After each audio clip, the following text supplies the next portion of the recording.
Hello guys, তো আজকে আমরা বানাবো মাংস, ছোট মাছের শাক। তো এখানে আমরা তেলের মধ্যে পেঁয়াজ আর মরিচ দিয়ে দেব। তো গাইস, আমরা পেঁয়াজ বাটা দেব হাফ চামচ, আটা দেব হাফ চামচ,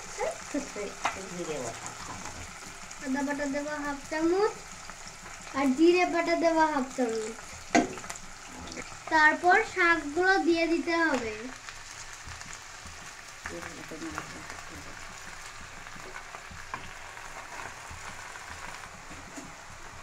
এবার আমরা নাড়াচাড়া করে নেব একটু।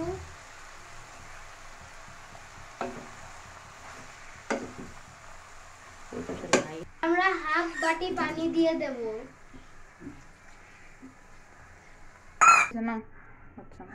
শাকটা একটু সিদ্ধ হলে এবার আমরা ছোট মাছ দিয়ে দেব। শাকের চারপাশে ছড়িয়ে দেব। করে তার একটু নাড়াচাড়া করে নেব। দিয়ে 10 মিনিট একটু ঢেকে রাখতে হবে। 10 মিনিট। তো গাইস, দেখতেই পাচ্ছেন হয়ে গেল কত সুন্দর ছোট মাছ শাকের চচ্চড়ি। থ্যাংক ইউ গাইস, সাবস্ক্রাইব করবেন যদি পছন্দ করে থাকেন।